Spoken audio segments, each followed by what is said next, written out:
Thank you, and thank you for inviting me for doing just a quick one through this GDPR. I think for me it's been a big pleasure already to hear Peter and Chris for their inspiring and creative presentations. And now I'm just the devil, the policeman in the end. I'm a little sorry about that, but yeah, that's just I think that's my role here. Just a short introduction. In addition to what Jakob already said, I'm a lawyer and a partner from the law firm bech-bruun.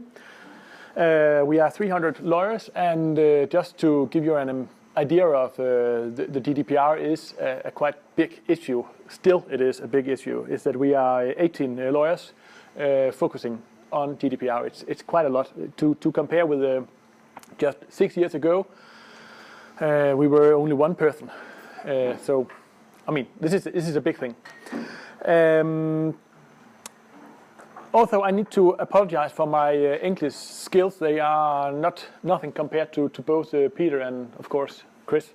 But yeah, I hope I'll try to go into Danish if it's too hard to me to go on with the English thing. I think I need to start inspired actually by both Peter and Chris's presentations. I need to take another starting point that I actually expected. Just a short statistic from the UK. It is a survey conducted in the end of 2018. It says 41% of consumers will never return to a brand or a business post-security breach. Meaning that, okay, we really need to have no security breaches at all. It means a gross loss of revenue if it actually takes place. So it really is important not to have any security breaches. Further, the survey says that 31% of the customers, they spend less with brands they perceive to have insecure data practices. So 31% actually, it's quite a lot. So it is about that you need to at least convince the consumers that you actually protect their data. And then, at last, 26% of the consumers, they actually stop spending completely if they do not trust a company. So it really is about trust in companies. And that's actually the main thing about the GDPR. It is about trust in companies. It's about transparency, and I don't know the name of the guy you were sitting in the guy talking about cookies before and trying to say, do I really like that the company knows so much about me? And that's what it's all about. It's about transparency. It's about that you as a consumer actually should be aware what are they actually doing with all my data? What are they using my data for, and who do have access to my data? The GDPR is actually, it is a limitation on marketing. There's no doubt about it. I kind of say it is a limitation, and that's why I feel like a policeman now. I mean, you should see this as you can take your car, you can go out, you can drive on the road out here. You're allowed to do it, and you can just drive. Simply drive around, but there is traffic rules, and you need to comply with the traffic rules. So if you go out to the highway, well, you're not allowed to drive more than 130 kilometers per hour. But of course, you can do it. You can drive faster, but it's your new risk. And it's all about we do have this regulation. You need to accept it, or you are actually at least taking some kind of a risk. A few keywords I've picked up from, I think it was Peter's and also Chris's presentation. It's about personalization. It's about profiling.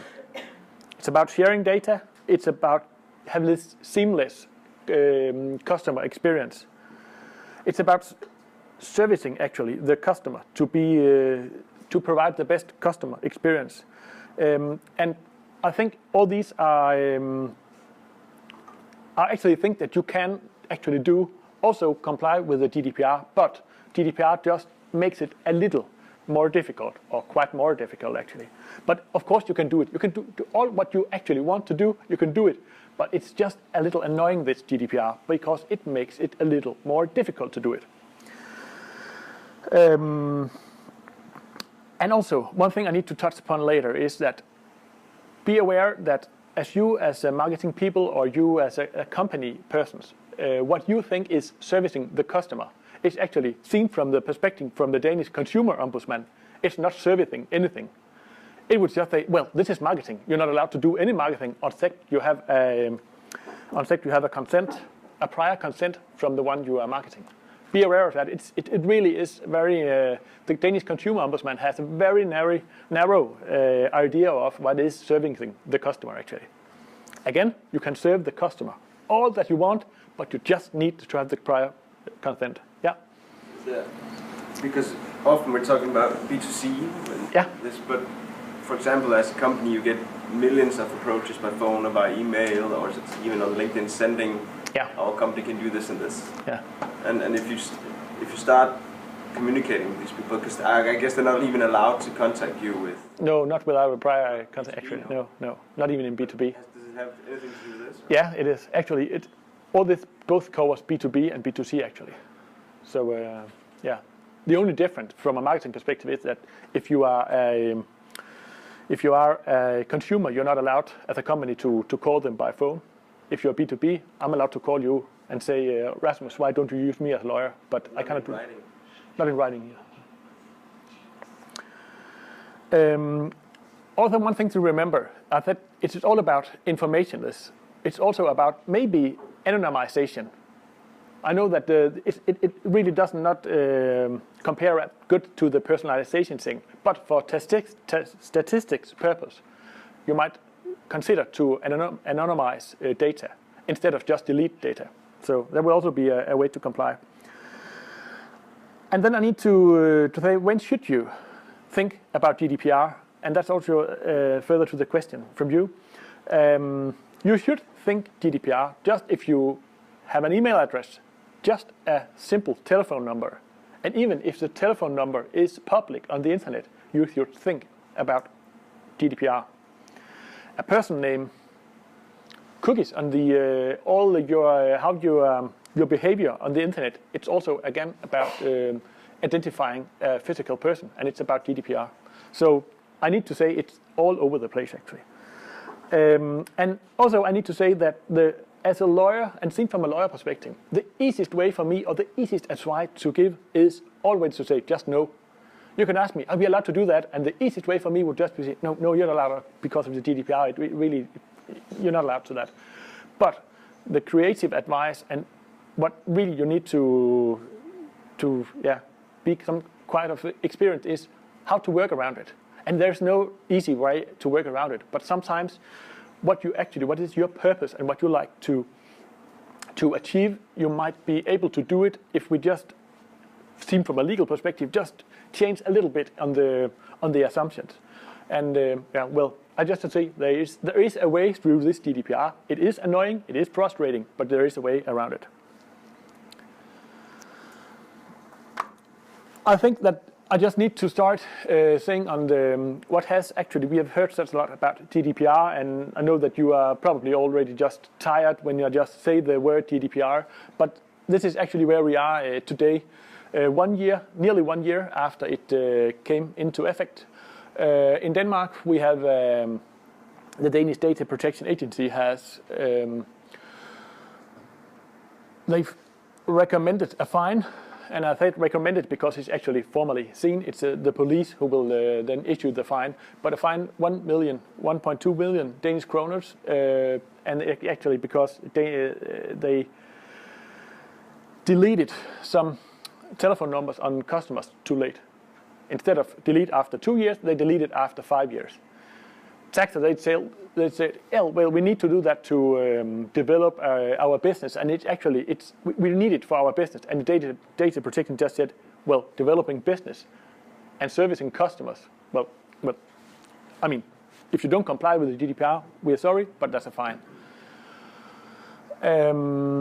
Again, I think that you need to bear in mind that the arguments provided by Taxa when having this inspection by the Danish Data Protection Agency, it was not. I mean, it was not in the top, but anyway, they had a fine, and that's where we are today. Yeah. Were they warned beforehand? They had this conversation, and then they didn't comply. Actually, they had a warning letter from the authority saying that we will inspect you in, I think, 4 weeks' time. Then they had the inspection, and when they inspected the company, then they found out that they actually had they took a look into the IT systems and found out. They have complied afterwards. Yeah, actually, I think they did a strategic. They did a strategic mistake. They tried to say that we are allowed to do that instead of just say sorry for that. We have just changed it right now, and yeah, so they might have won a little on that. They would have a fine anyway, but I think that it's quite a large one. This one. Then the Danish Consumer Ombudsman has issued a fine. Not having prior consent before sending emails, and it was 800,000, quite a lot.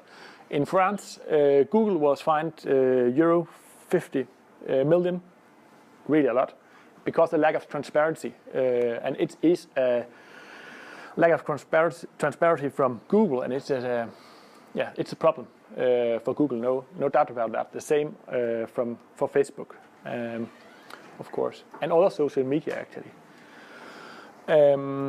In the Netherlands, please be aware that they actually have a fine, 48,000 euro for not. We talked about this access right before, and you have a deadline meeting of these access right, and they didn't meet the deadlines, and they didn't argue why to extend the deadline, and then they had quite a large fine, I think, for that. And then in Norway, it was public authority, 1.6 million.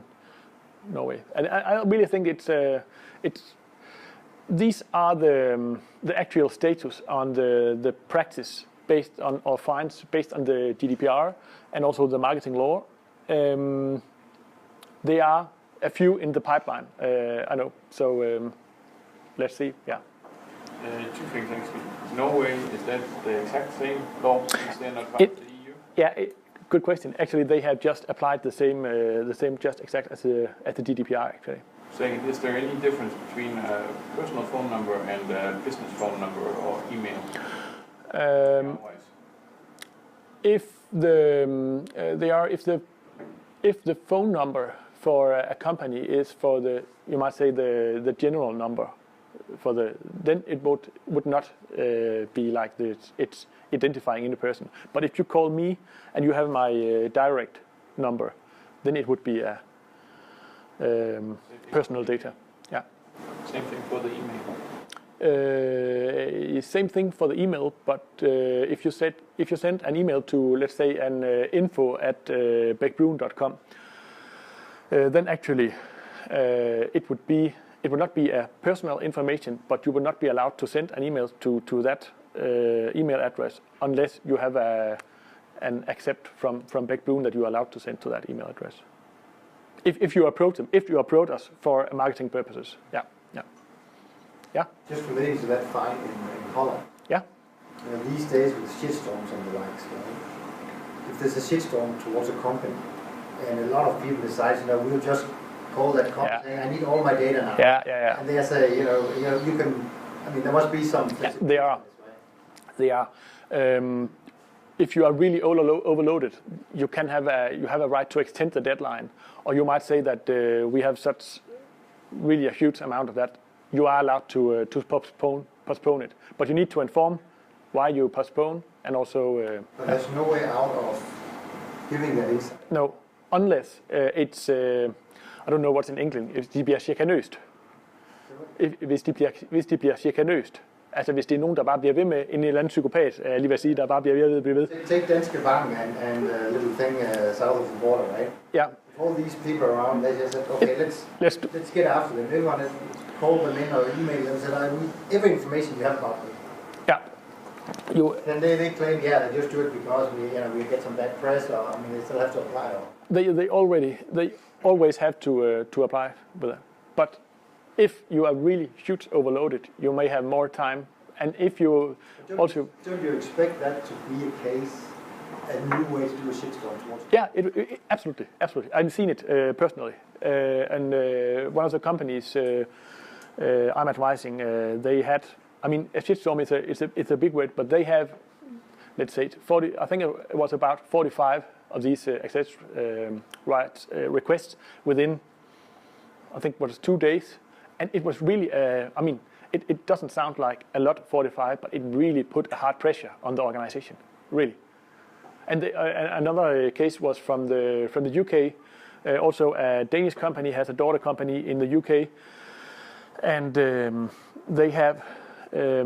were not so well prepared. And just 2 of these access requests, they spent, I think, more than a week just to try to meet it. It's hard for the organization. Yeah. So I had a talk with another lawyer half a year ago. Yeah. And she told me that the data you need to provide when a customer asks for them is only the data you collected at first, initially. So that it's not all the data you aggregated on top of that data you collected, but for example, I work typically in email. The first point of data collection is probably an email or maybe a first name. And if all the other data you have on that person is only aggregated data used for, this ID has done this, this, this, you don't need to provide the data about of what you've done on the website or on. No, I'm right. Only the first name and email. You're actually right. You're not obliged to provide all the. You're not allowed how you can trace the customer as such, but you are obliged to provide the categories of personal data, like say the email address, if you have the physical address, and also for which purposes you are using that. But you're not obliged to go into the system and take a copy of all. No. But I really is interested in, as I mentioned before, I will attend another inspection by the Danish Data Protection Agency here in mid-May on these access rights, and it's a web-based company, quite large one actually, and they are really challenged on this one. But I think they have actually done all right, but as this regulation is still so relatively new, I'm quite excited to see how the agency will deal with this. Yeah. Where does the legal responsibility lie? For example, like we are in several companies, I don't know exactly the company structure, but could we be fined or in Denmark as well as in the Netherlands? They can actually decide where, if you are a part of a group of companies, they can, if they inspect, for example, the Danish company, then they can fine the Danish company, or they can also cooperate with the other authorities in the other countries, and then they will typically go for the mother company. Yeah, so the Netherlands authorities can start the investigation. Yeah, actually, yeah. Now, in the cases from a B2C perspective, what are the typical mistakes at the moment? Is it storing data too long? Yeah, it's that you don't have the required consent, for example. You don't delete. Maybe your marketing department says that we need this for to further develop business and so on, and again to provide the right service and the right customer experience. We need it for let's say 4 years or 5 years time, but you should actually delete it maybe after 2 years time. I think that's the typical thing, and then also that companies simply lack policies, procedures on this. I've been part of another inspection, and this may be one of the next fines coming through. If I have this presentation maybe in a few months, then it will be the next one. They really need policies, to have policies in place. They need to have procedures in place simply to document for the inspection, for the authority inspection, and say, here we are, you can just see it, it's like this, and we do this and this. For example, for the access right, again, you have a procedure exactly describing what to do, how to meet these. Yeah, so it's, again, GDPR is hard in the way that it's about documentation to a wide extent. Yeah, but again, how would you feel, again, as a consumer? It's annoying for the company to inform you, but as a consumer, it's again, it's about what are they actually doing with my data? Who do have access to my data? Do I feel comfortable that my data is then going out of the EU, for example, and then are processed in, for example, China? And it's all about being transparent and all about actually to have trust to the company that you are doing a. Because a lot of people don't care, because I saw a post on Facebook or whatever that someone said, is there a way to click one button saying I accept cookies everywhere? So I only have to do it once. So you can a lot of people don't care. Yeah, exactly. And I think the cookies is that today it's just annoying to have this message all the way. You have this pop-up windows. It really annoys me as well. And it's nobody read all the stuff in there. And that's actually what they focus on a new regulation, which will come into force, I think, within the next 2 years' time. It's called e-privacy regulation. I will be very happy to tell you about when they have decided on that one, because that's very interesting, seen from a digital point of view. I mean, we had the GDPR here, but it's like it's just a framework, and it's not focusing. It's not really focusing on the digital environment, but it is when we come to this e-privacy, and that will also cover the cookie part, which is just today like not really. Yeah. It's just fine. It's very fine. My company is also a major advertiser. So the e-privacy that's an EU thing? Yeah, it's a EU thing, yeah. Okay. Because we've also learned about some GDPR-like stuff that are happening in California. Yeah, well, you're right. You're right, yeah. Right now. Yeah. Do you know anything about that? No, I just know it as a... just a general, yeah. There are some new consumer, actually in California, they do have some new consumer acts also really strengthen the... Okay, so you have this e-privacy coming up. Yeah, EU. Yeah. And from a Danish perspective, it's still interesting. They have not agreed on all the sections of this regulation yet. They are still discussing in the EU, but it seems like it will be much like the Danish marketing law is today, and also the GDPR. But again, it remains to be seen. I think we're one of those stalkers. If you search for anything kitchen-like, you see immediately advertising for kitchen. Okay. Yeah. But we are changing our strategy quite a lot right now, especially because there's something called intelligent tracking prevention in Apple devices. So Apple has their browsers are much more actually doing the cookie consent in the browser. So we're losing all the tracking for a majority of our mobile users, which means that we have to change our strategy. Which I actually think is a good thing. Yeah, it is. We don't stop that much, but no. we are kind of at a loss of what to do. Yeah. Use that strategy, and especially with these new laws. Yeah, of course. And you're from what? I'm from Quick Kitchen. Kitchen, yeah, Quick, yeah. We're only good guys. Yeah, I know. Frankly speaking, I'm actually been advising you on this as well for. So yeah. I was buying a frying pan and said, "You in the kitchen." Yeah. Aggressive. Yeah. Well, I'll just try to speed up, and if I could make this work.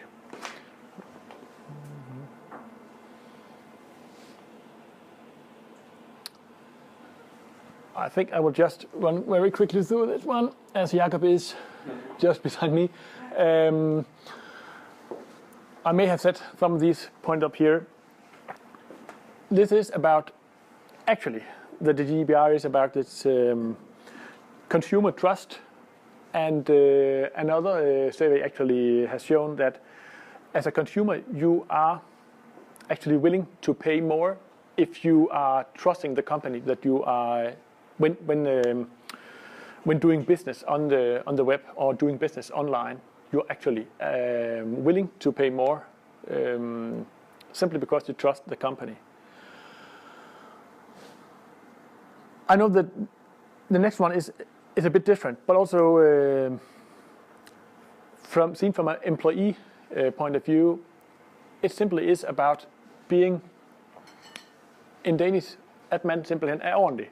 It simply is about that you are worth to trust also as an employer, and it seems also surveys show that more and more employees actually focusing on how the data are processed within the company.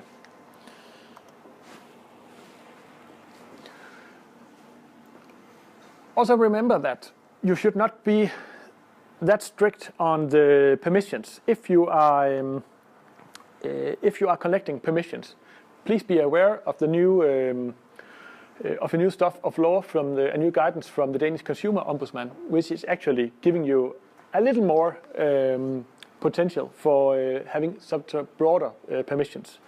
It's just a little bit. I have some slides where you can, if you can see the slides afterwards, you can just click through them. I've given a few examples on it, but there are actually potential in that guidance. Also remember that if you have, once you collect these permissions, it's so important that the permissions are as they should be, and also think a little.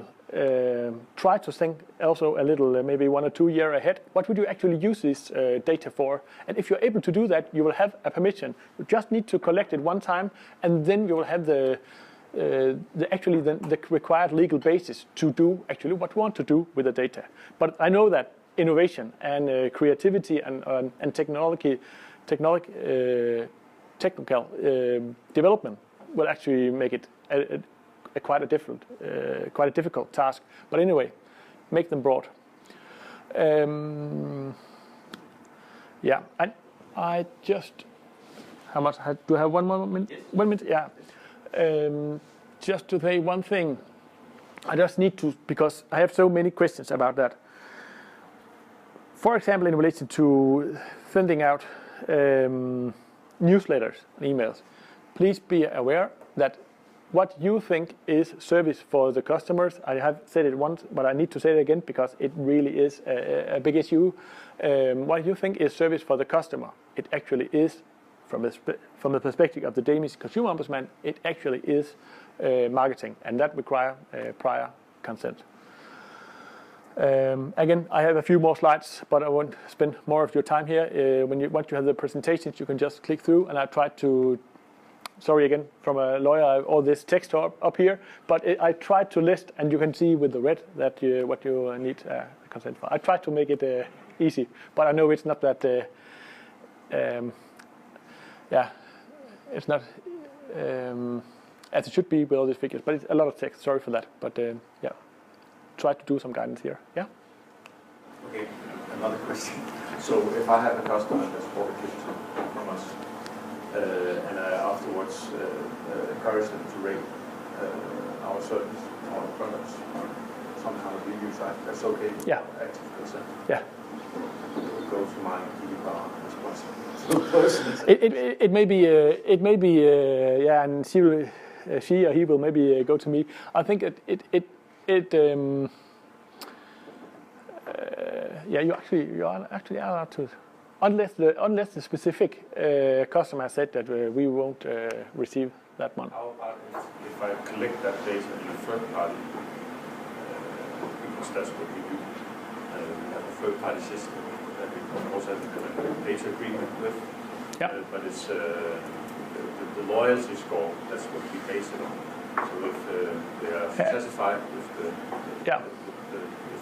product that's bought, then we will encourage. Yeah. But please be aware again that it is it's quite narrow. So it really has to be like you can ask them to rate it on Trustpilot or whatever, but no marketing except for your request to rate this. nothing else. Again, remember also the Danish Consumer Ombudsman said this: if you have this auto signature in the bottom of all emails, and if you have some kind of, I mean, it's really nothing. It should be nothing. Then the Consumer Ombudsman was said that you need a prior consent. It's frustrating and it's annoying. I know it. So win a gift card in the same as a satisfaction, and that's also marketing. Yeah. But again, sometimes you might have a commercial view on it. I mean, yeah. Any last questions?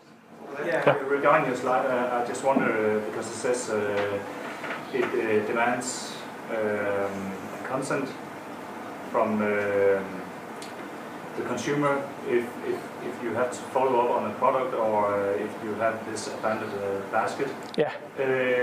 How do you collect that consent? Do you have to have some sort of message right away in that situation? Or if you, for example, in general, in any way? No, that's right. So actually, if you go to the website and then actually there you should sign up and provide them with a consent that they are allowed to this abandoned basket feature. If you don't do that, it's actually not allowed. And we have discussed it many times before, but now it's explicit in the guidance from the Danish Consumer Ombudsman. Yeah. So technically, one of the things that happens is when you abandon basket, you leave before you feel that you've sent something in. But you can implement it in a way so you have stepwise, maybe. Not a good idea from the UX perspective, but you can implement it. So when you go from the first screen, when you've given the personal information, you check off that you give consent. So the next one for the, I don't know, payment options or whatever, and you then leave, then we have already collected the consent. So it can be done. What's the question down here? Yeah, it's pretty specific to but our organization is launching a new website that allows us an opportunity to log in for the customers so they can purchase products directly from the website instead of have to call sales. So of course we would like to inform our customers that we're launching this new website, but we won't be allowed to use it. Unless they have, unless you have a consent from them or permission for them to contact them in relation to marketing. And if you don't actually, I mean, you would say that this is a service for you because it's a new, You would say it's a service announcement, but Danish Consumer Ombudsman, and it is a she is very strict on that. So in respect of time, I'll just have a few closing remarks. Thank you very much, Megan. I'll take a few things with me. The comparison of to traffic rules, I actually think that's pretty good. And then remember, when you sit in a situation, when you think about GDPR in your company, that we are all consumers. So sometimes, at least to me, it's worth remembering that I'm also in a situation once in a while where I'm actually the consumer who's being annoyed or being pushed or whatever. Remember that perspective as well. Because it also affects your decisions if you take that kind of view sometimes. Yes, if anyone has any questions or comments or whatever, a few of us will be hanging around for a couple of minutes at least. I think there'll be a few business cards from Nodes up here that you can take if you want. I don't want to hand them out because some of you are already linked up with us on LinkedIn or GDPR or whatever. But they will be up here if you want one. You are also more than welcome to find me, Peter, Chris, Rune, even probably also Mikkel on LinkedIn. We have an event on the 10th of May, which is part of Internet Week Denmark. It will be quite similar to this one. Bech-bruun will not be there, but Ampel will be there. But if you have someone in your company or friends, connections, whatever, which you feel it could be relevant for, then let them know. They can find it on Internet Week Denmark or on nodes.dk. You have to sign up for it because there's a limited number of seats, and I think we are pretty much there. So 30-ish left. it's probably not relevant for you because it's quite similar. You're more than welcome, but it's just information. If not, then look us up once in a while. We have events around every third, fourth month with different themes like this. I hope you enjoyed it. It's been a pleasure to host this and have you here. So thank you very much.